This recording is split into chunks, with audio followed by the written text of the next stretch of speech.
I still remember the sound of those church doors closing behind me, that heavy echo that felt less like a wedding and more like a lock. And I thought, well, Maya, this is it. You just traded your future so your little brother might live. The aisle was flowers and soft light, and 300 strangers pretending this was a fairy tale. And at the end of it stood Lucas Hale, billionaire CEO, the man I was marrying, even though we'd never had a real conversation. I walked toward a husband I didn't know, veil over my face, no father on my arm because my parents were 3 states away, in a hospital holding my brother's hand, and praying the donor heart would still be there when the money landed. Under that veil, I could barely breathe, not because of the lace, but because every step felt like signing that deal again, and a little voice kept asking, what kind of life starts like this? At the altar, I smelled his cologne, clean and expensive, and through the veil, I saw gray eyes that looked a lot more human than the headlines. And for 1 second, he actually looked surprised, like he hadn't expected a real person on the other side of this transaction.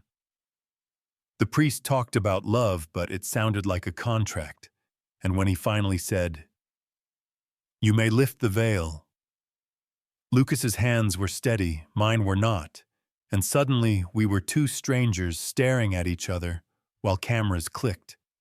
He said, "I do," in a calm, businesslike tone, like he was signing off on a deal. I whispered mine because my throat was tight, and my heart was still in that ICU, and when the priest said he could kiss the bride, he didn't. He just pressed his forehead to mine for 1 quick, awkward, weirdly gentle second, then stepped back while everyone clapped like they'd just watched a show.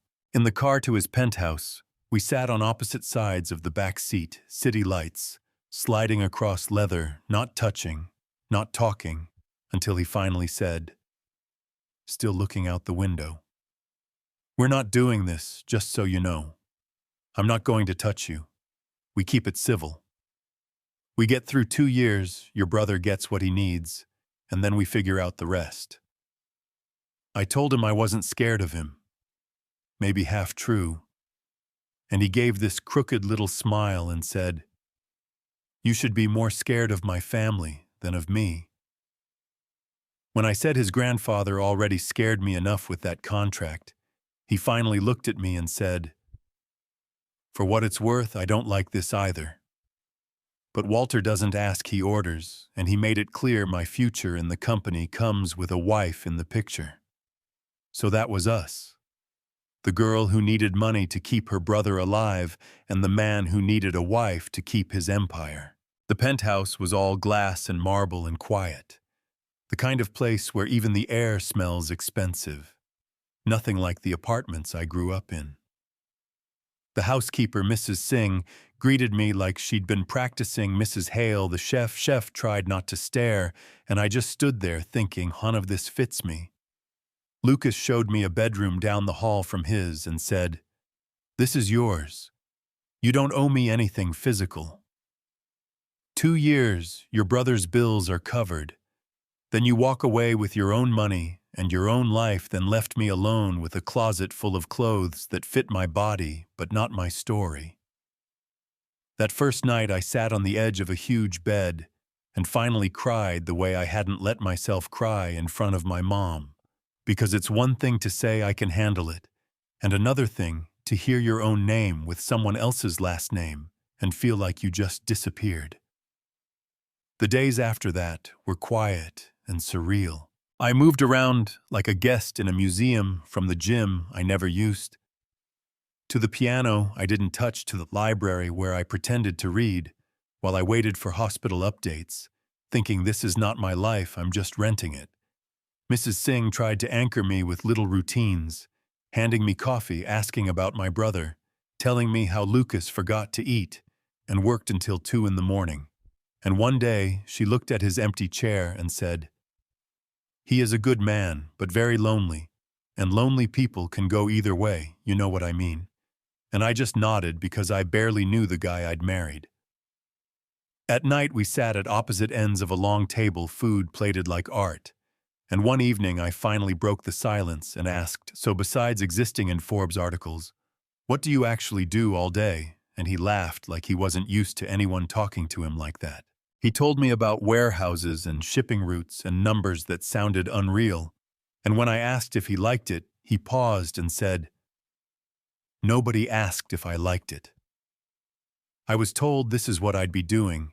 And just like that, the billionaire looked like a kid who never got to choose. The one thing that felt solid in all of it was my brother. I called my mom every day listening to the beeping machines, and when the hospital finally confirmed the transplant date because the Hale Foundation wire had cleared, she broke down sobbing, and I pressed my forehead to the window and whispered, this is why you did it." That night over food I barely tasted, Lucas asked quietly, "How's Jay?" like he wasn't sure he was allowed to. And when I told him the surgery was scheduled, he just said, "Hood," but his shoulders dropped like he'd been holding his breath too. For a while that became our strange rhythm. Hospital calls, stiff dinners that slowly got less stiff, small talk that didn't feel so small anymore. Then one tiny text message blew that up. Unknown number. No name. Just, "Ask Lucas about the prenup. Ask what happens after 2 years." You'd think I would have already asked, but when your whole world is wrapped around a surgery date, you don't always stop to read the fine print. That night, his laptop was open in the office. I stood in the doorway, told myself to walk away, then walked in anyway. No password. Folder labeled "Marital Agreements." Inside a contract that laid out my value in neat paragraphs. Stay married 2 years, walk away with a one-time payout big enough to change my family's future. My brother's medical bills covered for a while, no claim on anything else once the countdown ended. On paper, it was fair. On the screen in that dark room, it felt like a price tag with my name on it. I don't know how long I stared before I closed the laptop, but when I stepped into the hall, my chest felt hollow, and of course that's when Lucas walked in. He saw my face, glanced toward the office, and just said quietly, "You found it." I asked why he hadn't told me why I had to hear about my own life from some anonymous text, and he said he'd signed it before he met me, that his grandfather had made it non-negotiable. Company first, legacy first. And that he hadn't wanted to rub my face in the number like I was a receipt.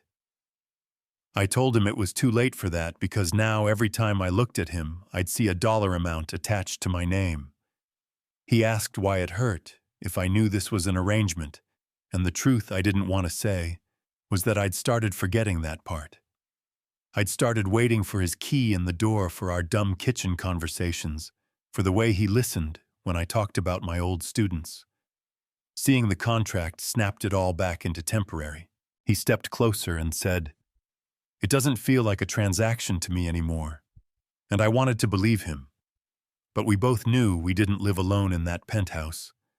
We lived under the eyes of a board and a grandfather who thought in columns of assets and liabilities, and I was still the variable nobody voted for. That was the first twist. The second one wore a perfect suit and a practiced smile. Damon Hale showed up one afternoon while Lucas was at the office, shook my hand like it was a test, and said, "So you're the community center girl," like my entire life was a memo he'd skimmed. He wandered around the penthouse making little comments about upgrading from after-school programs to this view, and every instinct in me said this man was dangerous in a quiet, clean way. At the door he turned and said, "Careful, Maya. These fairy tale headlines flip fast. One photo, one rumor, and suddenly, you're not the devoted wife. You're the girl who played the game." And he smiled like someone already writing that script. It didn't take long to figure out what he meant. First came an article asking whether our marriage was about love or leverage. They pulled our old address, my parents' jobs, Jay's diagnosis, and twisted it into a story where I was either a saint or a schemer, nothing in between. Then a photographer snapped me in the hospital parking lot, talking to a social worker from a nonprofit, just a guy with a clipboard. And 2 days later, my picture was everywhere under a headline about the mystery man I was meeting in secret. Yeah, that happened. I stood in the kitchen, staring at my own face on my phone, comments already calling me a gold digger, and worse, and my stomach just dropped.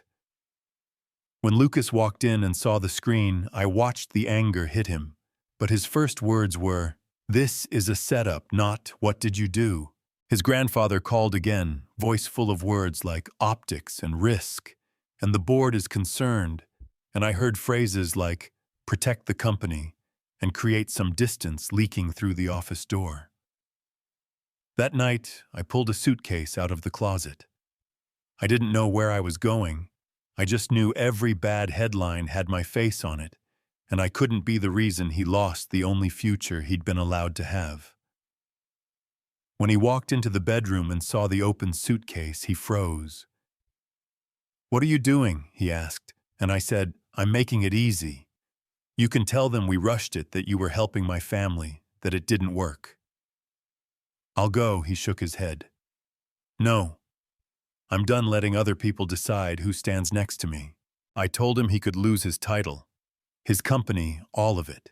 And he said, "If I lose all of that, and you're still here, I didn't lose anything that matters, and you can call that dramatic.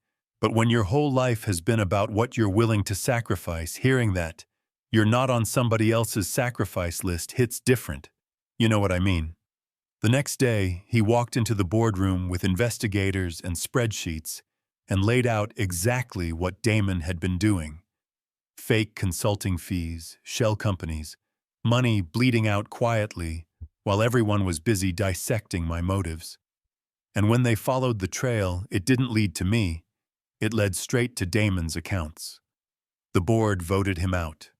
Legal trouble followed.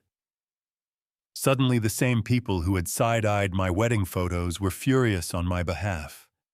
The media that had called me a gold digger started calling me a victim of a smear campaign. I didn't feel like either. The apology that mattered came from Walter. He looked older and smaller when he said, "I treated you like a pawn in a game I was terrified of losing," and admitted he'd used both of us to make himself feel safe.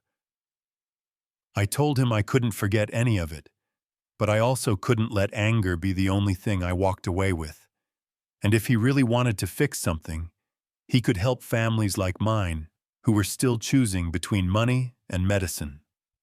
He changed his will, locked the company down, so no more Damons could slip through, and set up a foundation in Jay's name to help other transplant families.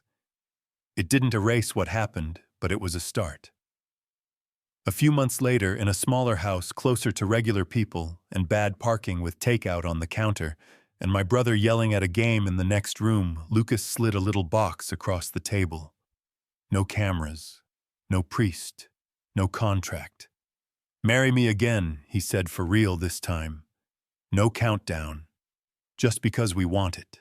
And I said yes, because somewhere between that church aisle and that boardroom, and all those headlines, this stopped being a deal and became a life I was choosing.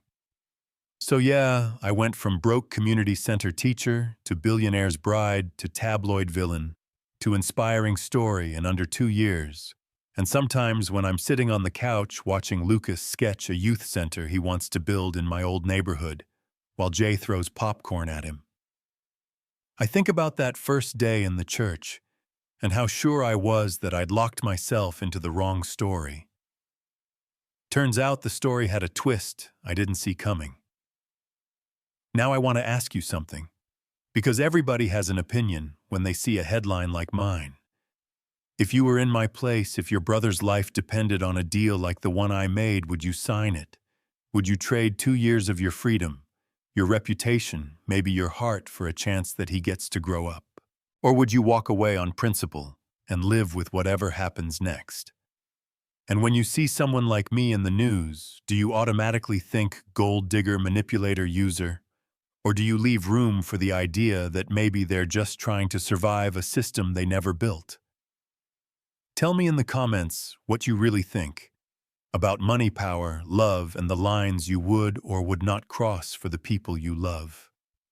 Argue with me, disagree with me, share your own story if you've ever been judged for who you married or what you couldn't afford. And if you want more messy, real stories instead of neat little fairy tales, hit like, subscribe, and stick around, because behind every headline there's a whole complicated life nobody bothered to ask about.